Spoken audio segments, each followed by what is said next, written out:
Hello student, engineering drawing की आज की क्लास में हम सीखेंगे कि कॉलम बेस, जिसे हम स्टेंशन भी कहते हैं, उसका प्लान और एलिवेशन हम किस तरीके से बनाते हैं। जैसा कि आप क्वेश्चन पढ़ पा रहे हैं, क्वेश्चन दिया गया है कि draw the plan and elevation of column base, bracket में लिखा हुआ है steel stanchion as per given data. मतलब बोला गया है कि हमें कॉलम बेस का हमें प्लान, मतलब प्लान को हम कहते हैं टॉप व्यू यानी ऊपरी दृश्य, वो प्लान बनाना है। और दूसरा एलिवेशन का मतलब होता है फ्रंट व्यू, जिसे हिंदी में कहते हैं उत्सेद। तो हमें बनाना है इसका फ्रंट व्यू और टॉप व्यू। और किसका? Of column base. Column base का बनाना है, जिसे हम स्टेंशन भी कहते हैं। एज पर गिवन डाटा यानी दिए गए डाटा के अकॉर्डिंग हमें ये बनाना है। आगे बोला गया है कि कॉलम का जो साइज है वो हमारा ISHB 350 @ 67.4 kg। तो देखें, इसमें बोला गया है कि जो कॉलम यूज किया गया है, आप देख रहे हैं यहाँ पर एक साइड में एक डायग्राम, इस डायग्राम में समझते आते हैं साथ के साथ। तो जो कॉलम है आप देख रहे हैं ना, आई शेप का यहाँ पर एक डायग्राम। तो ये जो कॉलम है वो है हमारा ISHB। ISHB का मतलब मैंने पिछले लेक्चर में बताया था कि इंडियन स्टैंडर्ड हैवी बीम 350 @ 67.4 क्या एक कोड है। और इस कोड की मदद से हम करते क्या है, इस कोड की मदद से इस कॉलम के बारे में डिटेल पता करते हैं हम स्टील टेबल से। तो देख, जैसे कि आप स्टील टेबल में जाएंगे, यानी कि जो आपकी स्टील की किताब होती है उसके बैक में या फिर आपके पास स्पेशली जो स्टील टेबल होती है, उस स्टील टेबल में आप इसके जब इस कोड को देखेंगे तो आपको मिलेंगी डायमेंशंस। जैसे देखें यहाँ पर मैंने अलग से कॉलम बना रखा है। तो यहाँ पर आप ISHB का मतलब है इंडियन स्टैंडर्ड हैवी बीम, 350 का मतलब है उसकी जो डेप्थ है वो हमारी कितनी है, 350 है, और @ 67.4। तो जब स्टील टेबल के इस कॉलम में आप जब देखेंगे तो आप पाएंगे कि इस कॉलम का बाकी डाटा हमें मिलेगा। बाकी डाटा का मतलब ये है कि इस कॉलम की बिड्थ ऑफ फ्लैंज। तो आप देखें जरा, यहाँ पर मैं समझा देता हूँ कि जो ये वाला जो पार्ट है यहाँ से लेकर यहाँ तक, ये हमारी क्या है, इस कॉलम की फ्लैंज है। तो इसकी जो बिड्थ है वो हमें दे रखी है 250 mm यानी 250 mm हमें दे रखी है इसकी बिड्थ ऑफ फ्लैंज।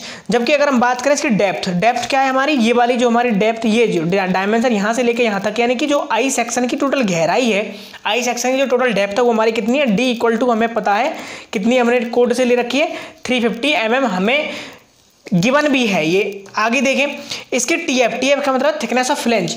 तो आप जो देख रहे हैं, ये जो यहाँ से लेके यहाँ तक जो हमारी थिकनेस है, ये थिकनेस हमारी क्या है, TF कहलाती है, यानी थिकनेस ऑफ फ्लैंज। TF का मतलब है थिकनेस ऑफ फ्लैंज और TW का मतलब है थिकनेस ऑफ वेब। तो ये सारी डिटेल हमने पता कर ली इस कॉलम के बारे में। यानी जब हम ड्राइंग को बनाएंगे तो अब हम याद रखेंगे कि इस कॉलम के बारे में कोई भी डायमेंशन अगर जरूरत पड़ेगी तो हम इस कॉलम की डायमेंशन को हम लेंगे। चलो, ये तो हो गया हमारा कॉलम। आगे हमें कौन सा पार्ट यूज कर रखा है इसमें, गजट प्लेट। तो देखो, गजट प्लेट क्या है हमारी, गजट प्लेट एक ऐसी प्लेट है जो क्या कर रही है हमारी इसमें, देखें गजट प्लेट को हम कहाँ लगाते हैं, इसमें। ये हमारा कॉलम हो गया और इसके कॉलम के नीचे क्या है, बेस प्लेट, जैसा कि मैंने पिछले लेक्चर में बताया था। तो हम क्या करेंगे, कॉलम के साइड में यहाँ पर हम क्या करते हैं, फ्लैंज कवर प्लेट लगाएंगे, और फ्लैंज कवर प्लेट के साइड में हम क्या करेंगे, गजट प्लेट यहाँ पर हम लगाएंगे। तो अब देखें, नीचे हमारी ये बेस प्लेट और ऊपर है हमारा कॉलम, और कॉलम के साइड में हम लगाएंगे कवर प्लेट, और कवर प्लेट के साइड में हम क्या लगाएंगे, यानी इसके जस्ट बगल में, यानी यहाँ पर जो हमारा ये वर्टिकल सरफेस आपको दिखाई दे रही है कॉलम की, ये जस्ट बगल में हम क्या करेंगे, इसकी फ्लैंज से चिपकाते हुए, जैसे सपोज करो ये हमारी कॉलम की सरफेस है, तो इस कॉलम की सरफेस से चिपकते हुए हमारी क्या लगाई जाएगी, फ्लैंज कवर प्लेट, यानी फ्लैंज को कवर करने वाली प्लेट। और फ्लैंज कौन सी है हमारी, ये वाला पार्ट हमारा क्या कहलाता है, फ्लैंज कहलाता है। दूसरा, अब फ्लैंज कवर प्लेट के साथ क्या लगाएंगे हम, गजट प्लेट। गजट प्लेट के यहाँ पर आप देखें तो इसके बाद क्या हो गई हमारी फ्लैंज कवर प्लेट, और फ्लैंज कवर प्लेट के बाद हो गई हमारी गजट प्लेट, और गजट प्लेट हमारी किससे जोड़ेंगे हम, बेस प्लेट से। तो अब यहाँ पर डायग्राम तो हमें यही बनाना है। अभी जब बताऊंगा, जब बनाना सिखाऊंगा तो आपको और डिटेल में समझ में आएगा। अभी फिलहाल में ओवरव्यू देख लें आप, यहाँ पर हमें क्या क्या बनाना है और पार्ट्स के बारे में क्या क्या हम समझेंगे, क्वेश्चन में क्या क्या दिया गया होगा। अब देखें यहाँ पर गजट प्लेट की थिकनेस 16 mm। चलो, जब हम गजट प्लेट बनाएंगे तो 16 mm उसकी थिकनेस ले लेंगे। अब है size of base plate. Base plate कहाँ पर है, आप देखें जो रेड कलर की आप जो देख रहे हैं, ये हमारी क्या है, बेस प्लेट है। और इस बेस प्लेट को अगर और डिटेल में देखना हो आपको तो आप यहाँ से देख सकते हैं। तो देखो, ये हमारी क्या है, बेस प्लेट। तो बेस प्लेट की हमें चौड़ाई दे रखी होगी, बेस प्लेट की हमें B दे रखी होगी, D दे रखी होगी, यानी कि इसकी जो लंबाई और इसकी चौड़ाई हमें दे रखी होगी, और T इसकी क्या है, थिकनेस। थिकनेस मतलब इस प्लेट की मोटाई कितनी है, तो वो हमें दे रखी होगी। तो देखो जरा, क्वेश्चन में गिवन भी है, क्या क्या है क्वेश्चन में given, size of base plate 700 × 700 × 20 mm। तो इसका मतलब क्या है, इसका मतलब हमें बेस प्लेट का जो साइज है B = 700 दे रखा है, D बराबर भी हमें 700 दे रखा है, और जो इसकी थिकनेस है T हमें दे रखी है 20 mm दे रखी है। तो तीनों डायमेंशन हमारे पास आ गई, बेस प्लेट का चक्कर खत्म। अब बेस प्लेट हमारी कहाँ लगी हुई है, आपको इस डायग्राम को जरूर देखना है कि बेस प्लेट हमारी यहाँ लगी, क्यों, क्योंकि प्लान और एलिवेशन हम इसी डायग्राम के अकॉर्डिंग हम बनाएंगे। अब आगे बात करते हैं साइज ऑफ कंक्रीट ब्लॉक। अब कंक्रीट ब्लॉक की अगर बात करें तो कंक्रीट ब्लॉक कहाँ पर है, अब आप देख रहे हैं बेस प्लेट के नीचे, यानी ये हमारी बेस प्लेट और बेस प्लेट के नीचे क्या है, ये कंक्रीट का ही तो साइन है। तो यहाँ पर हमारा क्या लगा रखा है, कंक्रीट ब्लॉक यहाँ पर हमारा बना हुआ है। तो अब देखो कंक्रीट ब्लॉक जो यहाँ पर रखा हुआ है, इस कंक्रीट ब्लॉक की डायमेंशंस के बारे में अगर फिर देखें तो जैसे हमारी बेस प्लेट की डायमेंशंस थी, ऐसी हमारे कंक्रीट ब्लॉक की भी डायमेंशंस हमें देखने को मिलेगी। तो पढ़ो क्वेश्चन में क्या है। तो क्वेश्चन में दे रखा है कि साइज ऑफ कंक्रीट ब्लॉक 1000 गुणा 1000 mm, लेकिन इसकी डेप्थ नहीं दे रखी। तो ऐसा क्यों? तो देखो जरा यहाँ पर मैंने एक अलग से कंक्रीट ब्लॉक भी बना रखा है। अब कंक्रीट ब्लॉक में हमें दे रखा है ना 1000 गुणा 1000, इसका मतलब है बी हमें कंक्रीट ब्लॉक का 1000 mm दे रखा है, 1 मीटर, और हमें डी भी इसका 1000 mm दे रखा है। लेकिन डेप्थ हमें कभी भी कंक्रीट ब्लॉक की क्वेश्चन में ज़्यादातर केस में ऐसा होता है कि नहीं देता है। क्यों? कंक्रीट ब्लॉक की गहराई निश्चित नहीं होती है, ये हमारी लोड बियरिंग कैपेसिटी के अकॉर्डिंग इसको हम बढ़ाते हैं। तो इसकी डेप्थ हम कुछ भी मान के क्वेश्चन को सॉल्व करेंगे। तो ये हो गई हमारे पार्ट्स के बारे में। अब आ गया है एंगल। एंगल मतलब जो हमारा एल शेप का एंगल होगा, जो इनको ज्वाइंट करने के लिए लगाया जाएगा। जब क्वेश्चन बनाऊंगा तब बताऊंगा। रिवेट डाया जो हम रिवेट यूज कर रहे हैं वो हमारी कितनी 18 mm डाया की है। तो अब देखो आज जो ड्राइंग बना रहा हूँ मैं ड्राइंग मार्कर से बना रहा हूँ, आपको किससे बनानी है? पेंसिल से बनानी है। तो ध्यान रखना, मैं जो आपको बनाने का पूरा प्रोसीजर समझा रहा हूँ कि ड्राइंग हमारी इसकी किस तरीके से बनाएंगे। मेजरमेंट यानी कि पटरी स्केल से आपको खुद ही डायमेंशन मेजर करनी है और उसको बनाना है स्केल से। अगर मैं पेंसिल से बनाता हूं तो ड्राइंग आपको अच्छी तरह दिखाई नहीं देती है, इसलिए मैं मार्कर से बनाऊंगा और आपको पेंसिल से अच्छी तरह से। आपको क्या सीखना है सिर्फ आज की ड्राइंग में कि इस ड्राइंग को बनाने का प्रोसीजर क्या है, आप प्रोसीजर सीखेंगे। ठीक है, चलो अब उसके पहले मैं आपको बता दूं कि इसके अंदर हमें क्या करना पड़ेगा। हमें एक स्केल लेना पड़ेगा। स्केल का मतलब कि इस क्वेश्चन को जो हम बनाएंगे तो आप एक स्केल एज्यूम करेंगे। तो अब तक हम क्वेश्चन में स्केल एज्यूम कैसे करते आए हैं? हम क्वेश्चन में स्केल इस तरीके से एज्यूम करते हैं कि हमारी चार्ट शीट पर जितनी स्पेस होती है उसके अकॉर्डिंग हम स्केल एज्यूम करते हैं। तो सपोज करो अगर मैं इसमें 1:20 लेता हूँ, तो 1:20 लेते हैं तो आप देखो सबसे बड़ी डायमेंशन कितनी है? 1000 है। 1000 का मतलब यानी कि मैंने बताया 1:20, तो यानी कि 1:20 का मतलब क्या हुआ? 1:20 का मतलब ये हुआ कि 20 सेंटीमीटर को आप 1 सेंटीमीटर मान रहे हैं, या फिर आप 20 mm को 1 mm मान रहे हैं। तो अब देखो यहाँ पर आप भाग दो 1000 डिवाइडेड बाई 20, तो कितना आया यहाँ पर? 50 mm आया, यानी कि 5 सेंटीमीटर। यानी अगर स्केल में बनाओगे तो ये हमारा कंक्रीट ब्लॉक 5 सेंटीमीटर इतना चौड़ाई का बनेगा। तो ठीक है, ये इतना ही बना लेते हैं हम। या फिर हम इसको 1:10 लेके देखें, तो 10 लेके अगर देखेंगे तो कितना हो जाएगा हमारा? 1000 डिवाइडेड बाई 10, तो ये कितना आएगा हमारा? 100 mm। 100 mm का मतलब हमारा 10 सेंटीमीटर हो जाएगा। तो ये ज़्यादा अच्छा रहेगा हमारा 10 सेंटीमीटर वाला। तो इसके लिए हम स्केल ले लेते हैं 1:10। तो यहाँ पर हमने फाइनल स्केल लिया 1:10। तो देखो क्वेश्चन बनाना स्टार्ट करते हैं। तो यहाँ से इसी तरीके से हमें स्केल डिसाइड करना है स्पेस के अकॉर्डिंग। तो यहाँ पर सबसे पहले मैं लिख देता हूँ कि इस क्वेश्चन के लिए मैंने जो स्केल लिया हुआ है वो स्केल क्या लिया मैंने, यहाँ पर मैं लिख देता हूँ स्केल इक्वल टू 1:10। इसका बात का मतलब क्या है कि 10 mm बराबर 1 mm, इसका मतलब ये है। तो आप जो भी, अब मैं एक ही बार बोल दे रहा हूँ, इसको फिर बार बार आपको पूरे क्वेश्चन में मैं सिर्फ बनाते चला जाऊंगा, आपको ध्यान रखना है। इसका मतलब ये है कि 20 mm डिस्टेंस को 10 mm डिस्टेंस को आप 1 mm मानेंगे। यानी जो भी इस क्वेश्चन में डाटा दे रखा है सब में 10 का डिवाइड करते चले जाएंगे और जितनी वैल्यू आएगी उसको आप ड्रॉ करते चले जाएंगे। तो सबसे पहले देखो अब आप मैं बार बार नहीं बता रहा, आपको क्या करना है? डिवाइड करना है। सबसे पहले देखो सपोज करो आप 1000 खींचने वाले हो तो 1000 में 10 का डिवाइड करोगे और जो वैल्यू आएगी उसको स्केल पर खींचोगे। लेकिन मैं डायरेक्टली आपको बता चल रहा हूँ कि आपको ऐसे खींचना है, यानी आपको हर बार डायमेंशन स्केल में चेंज करके तब खींचनी है। पर मैं डायरेक्टली बोलता जाऊंगा कि 1000 खींचो 1000 खींचो। इसका मतलब ये होगा कि 1000 का मतलब आप क्या मानेंगे? आप ये सोचेंगे कि 10 से डिवाइड करने के बाद ही जो वैल्यू आएगी वही खींचनी है हमें स्केल से। चलो तो अब मैं स्टार्ट करता हूँ यहाँ पर ड्राइंग। तो सबसे पहले हम स्टार्ट करते हैं फ्रंट व्यू बनाना। तो फ्रंट व्यू कैसे बनाएंगे? देखो जरा, फ्रंट व्यू की अगर हम बात करें तो फ्रंट व्यू हम देखेंगे इसका किस साइड से? इस साइड से हम फ्रंट व्यू देखेंगे। यानी हम यहाँ पर खड़े हुए हैं और हमारी आंखें इस तरीके से फ्रंट व्यू देख रही हैं। और फ्रंट व्यू में हमें क्या दिखाई देगा? अब आप देखो फ्रंट व्यू में एक तो हमें कंक्रीट ब्लॉक दिखाई देगा। कंक्रीट ब्लॉक के बाद हमें क्या दिखाई देगा? स्टील प्लेट की थिकनेस दिखाई देगी, यानी यहाँ से यहाँ तक की हमारी जो स्टील प्लेट है ये दिखाई देगी हमें। और ये कंक्रीट पूरा ब्लॉक दिखाई देगा, उसके ऊपर हमें आई गटर दिखाई देगा। तो इतना हमें दिखाई देगा। तो सब हम सबसे पहले इतना ही बनाते हैं।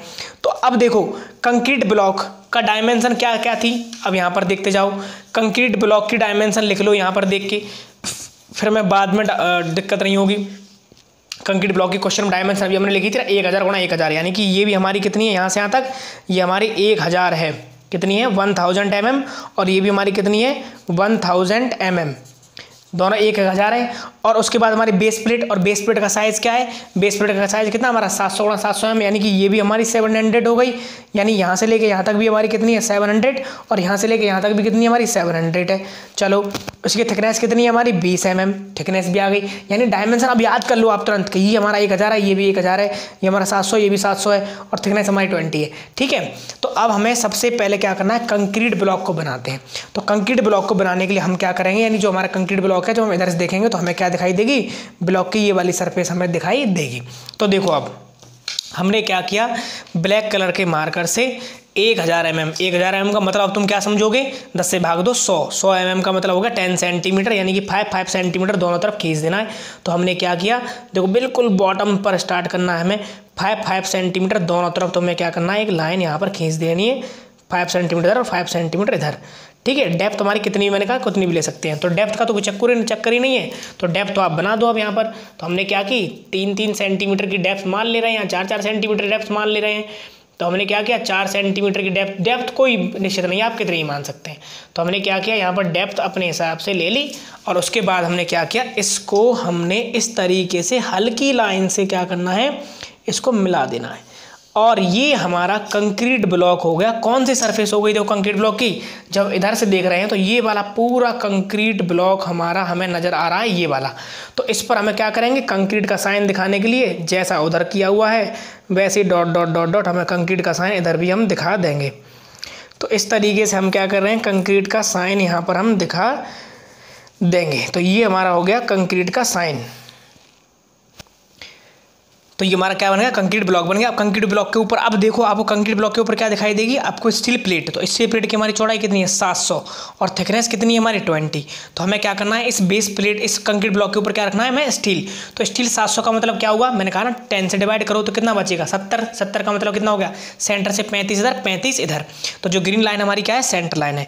तो हम यहाँ पर ब्लू कलर से बना दे रहे हैं इसकी स्टील। तो मैंने क्या किया, देखो स्केल से यहाँ पर 35 3.5 35 mm दोनों तरफ हमने ले लिया, 35। तो यहाँ पर हमने एक पॉइंट मार्क किया, यहाँ पर एक पॉइंट मार्क किया, और इसकी थिकनेस कितनी है हमारी, थिकनेस इसकी है 20। तो आप देखो 20 को कितना खींचोगे 2 mm, यानी बहुत कम खींचोगे। तो मैं यहाँ पर मैंने क्या कहा, आप इसके लिए क्या करो, पेंसिल से बनाएंगे तो दिखाई देगा, मार्कर से तो 2 mm को तो थिकनेस में मार्कर ही चल रहा है, तो मैं किस तरह से दिखा पाऊंगा यहाँ पर। तो ये हमने क्या बना दिया, देखो ये हमारी क्या बन गई, स्टील प्लेट की हमारी थिकनेस बन गई। और इसको आप क्या करेंगे, इसको आप इस तरीके से हैच करके दिखाएंगे, 45 डिग्री 1 mm के अंतर पर इस तरीके से आप हैच करके दिखा देंगे इस तरीके से। ठीक है, चलो अब देखो यहाँ पर, अब उसके बाद अगर बात करें, अब इसके ऊपर क्या रखा हुआ वो देखो, इसके ऊपर हमारा रखा हुआ है कॉलम। और जब आप कॉलम को इधर से देखोगे तो आपको क्या दिखाई देगा, कॉलम की ये जो हमारी डेप्थ है, ये क्या है हमारी डेप्थ, और डेप्थ हमारी कितनी थी, इस कॉलम को आप ध्यान से देखो। यानी जब हम कॉलम की बात कर रहे हैं यहाँ पर, तो देखो ऐसा समझो इसको, अब आप देख रहे हो इस डायरेक्शन से, तो इस डायरेक्शन से देखोगे तो आपको क्या दिखाई देगा, आपको दिखाई देगा यहाँ से यहाँ तक की जो डेप्थ है, और प्लस हमारी डबल लाइनिंग ये वाली और डबल लाइनिंग ये वाली, यानी कि टोटल डेप्थ और डबल लाइनिंग के साथ दोनों तरफ हमें इस तरीके से दिखाई देगा। अब देखो डबल लाइनिंग ये डबल लाइनिंग है, अभी डबल लाइनिंग की थिकनेस ये क्या है हमारी, ये फ्लैंज है, ये क्या चीज़ है, फ्लैंज। और फ्लैंज की थिकनेस कितनी है 11.6 mm। तो 11.6 mm को 10 से डिवाइड करेंगे तो 1.16 आएगा, तो यानी लगभग 1 mm के अंतर पर आप खींच लेना उसको। तो अब लेकिन टोटल डेप्थ पहले देखो कितनी है, टोटल डेप्थ हमारी 350 mm।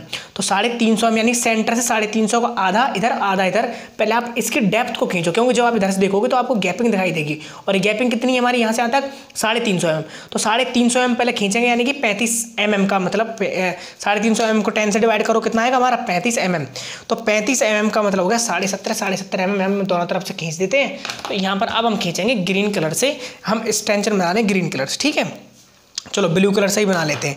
तो यहाँ पर हमने क्या देखा कि यहाँ पर हमें 17.5 mm यहाँ पर मैंने नाप कर 17.5 और 17.5 मैंने क्या किया, यहाँ पर हमने इस तरीके से पॉइंट मार्क कर लिए। आपको अपने अकॉर्डिंग मैंने क्या बताया, आपको अच्छी तरीके से 17.5 यहाँ पर मेजर करके अच्छी तरीके से आपको इस तरह से निशान लगा लेने हैं, 2 पॉइंट, ये निशान लगा लिए हमने, साढ़े बराबर डिस्टेंस पर हमारे क्या निशान लग जाएंगे। अब देखो इसकी बात आई हाइट कितनी है, हाइट कोई मैटर नहीं करती, इस बात का ध्यान रखेंगे। तो अब हमें क्या करना है, देखो यहाँ से लेकर यहाँ तक हमने हाइट कुछ भी ले ली और यहाँ पर हमें डबल लाइनिंग खींचनी है। और डबल लाइनिंग क्यों खींच रहे हैं, जितनी इसकी थिकनेस, और थिकनेस अभी मैंने कितनी बताई, देखो जब हम इधर से देख रहे हैं तो ये वाली डबल लाइनिंग की जो थिकनेस हमारी है, थिकनेस ऑफ फ्लेंज, तो ये जो डबल लाइनिंग है जैसे इसमें दिखाई दे रहा था, अभी हमारी जो डबल लाइनिंग है ये लाइन के हमने यहाँ पर खींच रहे हैं।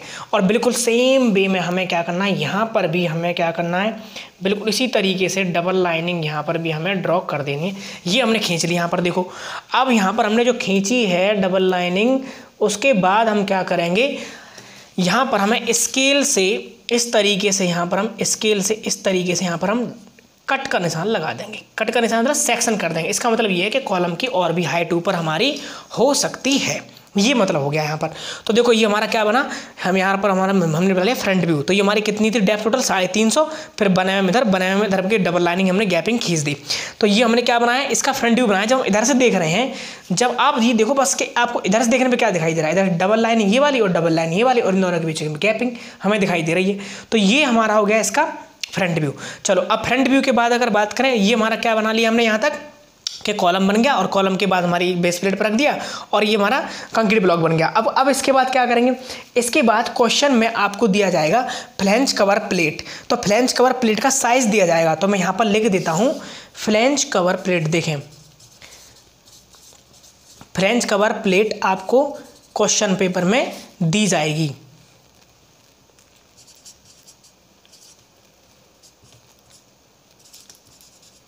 देखो जरा यहाँ पर, अब देखें क्वेश्चन यहाँ आप देखें, यहाँ पर मैंने यहाँ पर लिख दिया फ्लैंज कवर प्लेट मेंशन नहीं की थी, अब मैंने यहाँ पर कर ली। फ्लैंज कवर प्लेट हमें दे रखी है 350 गुणा 10 mm की। यानी फ्लैंज कवर प्लेट क्या है, एक प्लेट है जिसकी चौड़ाई हमारी कितनी है 350 mm और थिकनेस कितनी है 10 mm है। तो वो फ्लैंज कवर प्लेट कहाँ लगाते हैं हम फ्लैंज कवर प्लेट आप बिल्कुल ऐसे समझ लो कि इस पेज के पीछे, जैसे सपोज करो ये एक हमारा पेज है, ये एक पेज है, और इस पेज के साइड में, यानी इस पेज को तो मान लो आप कॉलम, और इस कॉलम के साइड में मैंने स्केल इस तरीके से चिपका दिया। तो ये हमारी क्या होगा, ये हमारी होगी फ्लैंज, और ये जो हमने लगाई है स्केल, ये हमारी होगी फ्लैंज कवर प्लेट, यानी फ्लैंज को कवर करने वाली प्लेट। तो हम ये आप समझ लो कि ये मेरा हाथ कॉलम है, तो इस कॉलम के पीछे, यानी ये कॉलम का, ये हमारा हाथ कॉलम है, और कॉलम के पीछे हमारी चिपक के एक दूसरी प्लेट लगा दी हमने, तो ये हमारी होगी फ्लैंज कवर प्लेट। तो बिल्कुल हमें क्या करना है, फ्लैंज कवर प्लेट हमारी किस कॉलम के साइड में होगी, इस कॉलम को चिपकाने वाली होगी, इस तरीके से इसके ऊपर लगा जाएगी ऐसे। तो अब हमें वो कहाँ दिखाई देगी, जब इधर से देखेंगे तो जब कोई चीज़, अब देखो जरा मैं यहाँ पर मैं ड्रॉ कर रहा हूँ फ्लैंज कवर प्लेट को। तो यहाँ पर मैंने जो ड्रॉ कर रहा हूँ, देखा जरा आप, यहाँ पर मैं फ्लैंज कवर प्लेट को ग्रीन कलर से ड्रॉ कर रहा हूँ। देखो ये, तो जो आप देख रहे हैं ना यहाँ पर इस तरीके से है, ये देखें, ये हमारी जो प्लेट है। अब आपको समझ में आ रही होगी कहानी कि इसकी कहानी क्या है। तो ये हमारी जो प्लेट हो गई, ये वाली जो ग्रीन प्लेट है, ये ग्रीन प्लेट हमारी क्या है, फ्लैंज कवर प्लेट है। तो अब हम जब इधर से देख रहे हैं तो हमें इसकी क्या दिखाई देगी, थिकनेस भी दिखाई देगी। तो अब हम ग्रीन कलर से हम क्या करेंगे, इसकी फ्लैंज कवर प्लेट बनाएंगे। तो हमने क्या किया, थिकनेस कितनी है फ्लैंज कवर प्लेट की, साइज क्वेश्चन में पढ़ो कितना है हमारा साइज फ्लैंज कवर प्लेट का। ये साइज हमने दे रखा है 350 गुणा 10 mm। तो 10 mm को हमने कितना माना है 1 mm। तो यहाँ पर 1 mm के अंतर पर हमें एक और डबल लाइनिंग यहाँ पर खींच देनी है। तो आप स्केल में मेजर करके 1 mm पर और एक लाइन खींच देंगे। तो यहाँ पर मैंने एक लाइन फ्लैंज कवर प्लेट की ये खींच दी, और दूसरी लाइन मैंने फ्लैंज कवर प्लेट की ये खींच दी। अब देखो ग्रीन कलर वाली क्या है, हमारी फ्लैंज कवर प्लेट है, ध्यान रखना है। तो ये हमारी होगी ग्रीन कलर वाली फ्लैंज कवर प्लेट, ये हमारा हो गया सेक्शन। अब क्या करेंगे, अब इसके बाद हम लगाएंगे गजर प्लेट। अब गजर प्लेट की कहानी सुनो। गजर प्लेट हमारी क्या, अब इस ग्रीन कलर के साइड में बिल्कुल नीचे गजर प्लेट लगी होती है, बिल्कुल इसी तरीके से। तो अब हम क्या करेंगे, इसी के साइड में यहाँ पर हम गजर प्लेट लगा देंगे। और गजर प्लेट की ऊंचाई वगैरह नहीं होती है कुछ भी, तो उसकी थिकनेस होती है। तो गजर प्लेट की थिकनेस हमें दे रखा है 16 mm। तो आप क्या करेंगे, 16 mm का मतलब होगा 1.6 mm की आप एक गजर प्लेट और बना लेंगे यहाँ पर। तो यहाँ पर हमने क्या किया, गजर प्लेट यहाँ पर हमने इस तरीके से, देखो ब्लू कलर में मैंने ये गजर प्लेट लगाई। ये क्या हमारी, देखो जो मैंने डार्क कर दी है, ये हमारी क्या है, गजर प्लेट है। तो इसी तरीके से यहाँ पर भी मैंने क्या किया, गजर प्लेट दोनों तरफ मैंने यहाँ पर लगा दी डार्क कर, ग्रीन कलर की प्लेट के बाद। ये हमारी होगी गजर प्लेट। अब देखो यहाँ पर क्या क्या हो गया, ब्लू कलर में कॉलम, उसके साइड में फ्लैंज कवर प्लेट, उसके साइड में गजर प्लेट। अब यहाँ पर हम क्या करेंगे, अब आप सुनो, ये हमारा लगभग फ्रंट व्यू पूरा बनने वाला है। अब यहाँ पर हमें करना क्या है इसमें, कि हमें इस कॉलम के ऊपर जब लोड आएंगे तो ये तो इधर उधर खिसक सकता है, क्योंकि अभी तो सिर्फ रखा है, जॉइंट कहाँ किया हमने। तो हम क्या करेंगे, एंगल्स द्वारा। अब देखो जो मैं यहाँ पर ग्रीन कलर से बना रहा हूँ एंगल क्या होते हैं हमारे, एंगल हमारे एल शेप के कुछ इस साइज इस टाइप के हमारे होते हैं ये। तो इसमें आपको दे रखा है 100 गुणा 100 गुणा 10 mm, यानी एंगल का साइज़। तो 100 तो हो गई हमारी यहाँ से लेके यहाँ तक, 100 हो गई यहाँ से लेके यहाँ तक, और थिकनेस हो गई इसकी 10। तो एंगल क्या होते हैं हमारे एल शेप के होते हैं, जो कि आप स्टील में पढ़ भी रहे होंगे। तो अब देखो हमें क्या करना है, इस एंगल को, एल शेप को हमें यहाँ लगाना है इस तरीके से। देखो हमें 100 यहाँ मेजर करेंगे और 100 यहाँ मेजर करेंगे, इस तरीके से 100 मेजर कर लेंगे और यहाँ पर हम रिवेट लगा देंगे और एक रिवेट यहाँ लगा देंगे। जरूरत पड़ने पे 2-3 रिवेट आप लगा देना, ठीक है। इसी तरीके से बिल्कुल यहाँ पर भी हम क्या करेंगे, एल शेप का यहाँ पर भी हम ये बना देंगे और यहाँ पर भी एक रिवेट लगा देंगे और इधर भी हम एक रिवेट लगा देंगे, 2 रिवेट, जितनी भी आपको स्पेस दिखाई दे उतनी हम रिवेट लगा देंगे। चलो अब इसके बाद हमने क्या किया, ये इतना बना दिया हमने। इसके बाद अगर बात करें इसके और अब ये दो क्या क्या जुड़ गया, यहाँ पर हमारा फ्लैंज कवर प्लेट, स्टील स्टेंशन यानी कॉलम, और हमारी गजर प्लेट और हमारा एंगल और हमारी बेस प्लेट आपस में जुड़ गई। लेकिन अभी हमारा क्या नहीं जुड़ा है, अभी हमारा कंक्रीट से ये नहीं जुड़ा है। तो उसके लिए हम क्या करते हैं, उसके लिए हम रैग बोल्ट लगाते हैं। तो जब आप प्लेट बनाएंगे तो प्लेट को आप थोड़ा सा इस तरीके से, यहाँ पर आपकी जगह बच जाएगी और यहाँ पर आप क्या करेंगे, इस तरीके से यहाँ पर ऐसे, यहाँ पर रैग बोल्ट दिखा देंगे इस तरीके से। यहाँ पर आप क्या दिखा देंगे, रैग बोल्ट। यहाँ पर मैं फ्री हैंड बना दे रहा हूँ, टेढ़े मेढ़े बन रहे हैं, ठीक से नहीं बन पा रहा, आपको अच्छी तरीके से यहाँ पर ड्रॉ करना है ये। तो ये हमने रैग बोल्ट बनाएंगे इस तरीके से यहाँ पर। चलो अब अगर बात करें इसका टॉप व्यू की, तो टॉप व्यू के लिए अगला लेक्चर देखो कि टॉप व्यू इसका किस तरीके से बनाएंगे।